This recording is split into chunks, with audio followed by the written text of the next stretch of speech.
Ow, you nearly broke the skin. What's wrong with you? What? Are you alright? Who's that? Oh, no, not again! Are you coming or what? We gotta do the show. Alright. I'll just stay down here then, shall I? What's all that about? I don't want to talk about it. Question 1. Fierce Chihuahua can't be that fierce as he loves himself a spot of lawn tennis. Come on, Tim! So he's wondering if there are any tennis games coming out soon. What you want is Topspin 4, the new tennis game from Mafia 2 developers 2K Czech. Only in this game, instead of whacking mooks, you'll be whacking tennis balls. Yeah, 2K Czech have toned down the rather complex control system from Topspin 3 to hopefully create something a little less daunting to newcomers to the series. Here's the game's producer to let us know what he's been up to, the scamp. So on Topspin 4, we really try to ensure that people would have a long and lasting experience in tennis, that it would be entertaining in the long run. So we don't want to oversimplify. We don't want people to be done after 20 minutes. But learning from Topspin 3, we also realize that people need to be educated. They need to learn, what to do, how the game works. So we spend more time exposing the core concept of the game. We don't put less buttons, less configuration. We spend more time explaining what they do. Topspin 4 will launch in the UK Kingdom on the 18th of March and the 15th of March in the US of States. Ryan Tatum asked us if we think there will be a Final Fantasy 13 2. Well, yes, Ryan, we do. Our first clue is when Square Enix announced that it would be coming out. Yep, Square announced that Final Fantasy 13 2, the sequel to Final Fantasy 13, will be coming out next winter. As you'd expect for a just-announced game that's not coming out for ages, we have a full list of every detail of the game, including characters, weapons, combat systems. It's just a picture of a stick man with an impossible haircut and a massive sword. Well, that's probably right. Well, unfortunately, details are actually very thin on the ground about the game, beyond the fact that it'll apparently feature a battle system which has evolved further since 13, as well as a new story that picks up where Final Fantasy 13 left off. That means Lightning will be appearing again, as well as a mystery new character who features prominently in the logo. No doubt we'll be seeing much more of this in the upcoming months, so keep an eye on Inside Xbox for more as soon as we get it. Liam's 2008, or possibly Liam Season 2 Episode 8, asks if now that 1 vs 100 has been cruelly strangled in its crib, whether there'll be anything along to replace it anytime soon. Well, as we said before when talking about 1 vs 100, that was just the first step in Microsoft testing the 1 vs many gaming mechanics, something they're attempting to take even further this spring with Full House Poker. Now, poker, as you may be aware, is a card game where you have to get as close to 21 as possible without going over. Blackjack. You have to match a pair of cards. Snap, yeah. You have to make monsters cruelly fight each other for your own amusement. That's Pokemon. Well, that's what I said. Don't call me Mon. Poker, as you well know, is the one that you'll be playing in Full House Poker against up to 30 other players, real or AI, in Texas Hold'em tournament play using your Xbox Live avatar. Right, gotcha. The most interesting mode we've seen so far is the Texas Heat mode. Yeah, this is like an Xbox Live version of one of those televised World Series of Poker shows where guys called The Professor and Sir Bluffs-a-Lot sit around and play poker for 300 hours. Only, in this case, you compete in live 10-player poker games that take place over the course of an entire season, with your results affecting your position in an overall league table. When the season's over, the player at the top of the table is the overall winner and will no doubt be showered in fabulous prizes and delicious sweeties. Even if you're not in the running for the serious prizes, there's still plenty of cool stuff to do and fun things to unlock. If you beat one of the game's professionals, you get their poker shirt as a keepsake, and as you earn experience points, you unlock the ability to do showboaty things with poker chips, like flipping them and spinning them in your hands, or rolling them across lacquer knuckles, like Val Kilmer in that one movie. What, Batman Forever? No. There's also stuff like custom decks of cards and in-game costumes for you to unlock as well, and it will connect to the Windows Phone 7 version of the game so you can share your pot across both platforms if you have both. Now say I have this friend who was terrible at gambling and ended up in enormous debt to guys with names like Fingers and Stabsy. Well, obviously you're not gambling with real money, and there's an inexhaustible supply of chips to keep playing with. But if you run out of chips, you'll need to go to the in-game ATM to get more, which will disable your ability to earn experience points for a set number of in-game rounds, to make busting out have some kind of consequence. Oh, well, the game's due out in the spring. Vague, but hopefully not long to wait, poking fans.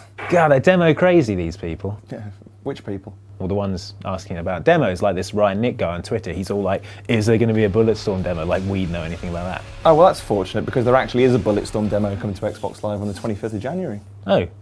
Well, there are also a bunch of them harping on about a Crysis 2 demo as well. Like the multiplayer only one that's exclusive to Xbox Live, also coming on the 25th of January. Sorry, remind me, what was your point again?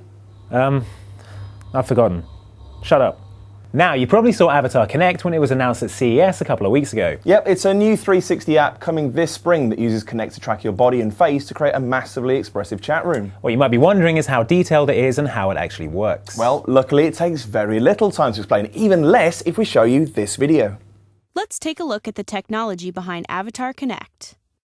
On the screen, you see Ron with his Xbox avatar. We use the RGB image and depth information from the Kinect sensor to capture facial movement. You can see the 3D mesh we generate from this data and watch it change as Ron moves his head and talks. We track his head as well as his mouth and eyebrow movements and render these on his Xbox avatar. That looks good, doesn't it? I'm in eyebrow training already. Yeah, me, I'm going to practice throwing my head back when I laugh like this.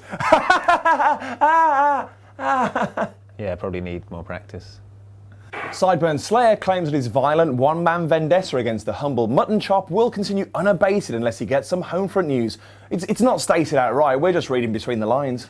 So that means you're answering this question to halt the actions of a serial shaver and not, as I suspected, just using it as an excuse to boast about your trip to New York. God, I'm offended that you would momentarily consider my selfless bid to save the hairy-cheeked populace as some sort of thinly veiled attempt to boast about my awesome visit to the Big Apple to attend THQ's awesome Gamer Week, which, incidentally, was awesome. Oh, I'm sorry, I ever doubted you. So anyway, there I was in New York City, having the best time I've probably ever had, enjoying spectacular cuisine, fine wines, erudite company, and the video games of the future. Homefront? I was just getting to that. Anyway, video games of the future like Homefront, THQ's vision of a dark time when the Koreans invade America, guns are called Senor Killbang, and nothing is as it seems. Senor Killbang? Alright, so I wasn't paying full attention, but the canapes were extraordinary. Anyway, once I'd finished lunch, I spoke to a guy who, after a brief altercation, turned out not to be a cloakroom attendant, but worked for Homefront developer Chaos Studios. Well, I suppose he told you about the game's epic 32-player online multiplayer, which features dedicated servers, a variety of innovative modes and features. Oh yeah, like ground control? Which is similar to Battlefield's Conquest gameplay, only the capture points move to an entirely new section of the map once one team has claimed dominance of an area. Yeah, exactly. Oh, and how about those, Battle points? Yeah. Battle points. Yeah, earned for kills and assists during play. These can be put towards a variety of customizable perks, including controllable ground and air drones, flak jackets, airstrikes, and even vehicles, all of which can be purchased mid-battle with a quick press on the directional pad. Well, duh, I knew that. I mean, I was talking about the other thing, you know, the Battle Commander. Yeah. Right, yeah, because that is also good. It's kind of an AI general who rewards players who perform well with stars, special perks, and secret missions. It also lets your opposition know that you're a major threat and puts a bounty on your head. Of course, it works the other way too, which means players of all abilities have a chance to be a hero. But enough from me, I wasn't even there. I'm sure you've got lots more to tell them. No, that was good. Well, to be honest, we spent most of our time drinking coffee, talking about our mutual love of cats, and complaining about the weather. Oh no! I just remembered. No, it's gone. The fact that the DLC will arrive on the Xbox 360 first. No. The Xbox exclusive multiplayer map. Suburbs. No, not that either. Oh wait, that was it. They gave me this free book to give away to one lucky viewer. Isn't that cool? What about those Parrot AR drone that was under your desk? Was under my desk. Yeah, this one. Do you think this would make a better prize? Yeah, I imagine a magical flying quadricopter worth over £300 would be a better prize, because I obviously have no need for such a thing. Thanks, Andy! My pleasure. If you want a chance to win Dan's AR drone, tell us what special item you'd spend your battle points on in Homefront to defeat the opposition by tweeting at SentUAMessage and including the hashtag #HomeFrontCompetition in your response. Whichever answer we deem to be the funniest or most inventive wins. Seems the acme of foolishness to ask this, but did anything of actual use to this show happen on this trip?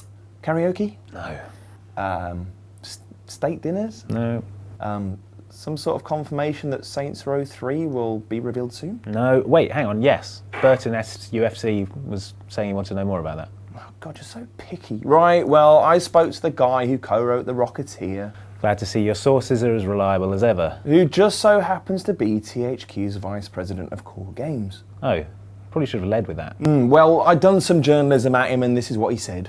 And obviously there's another major Volition franchise that we've not heard from for a while. Is that something we may be looking forward to at E3? Yes. In the biggest way you've ever seen from this company. It is, I can't talk about it. But as I say, a secret weapon's not a secret weapon if I blow the secret. So it is just that.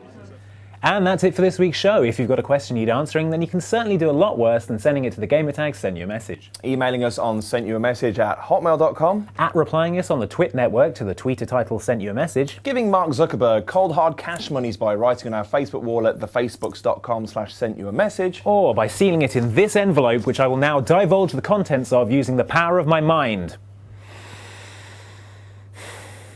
Something about me being an emo and needing a haircut. Oh, surprise. Lucky guess. Thanks for watching, everyone. We'll see you next time.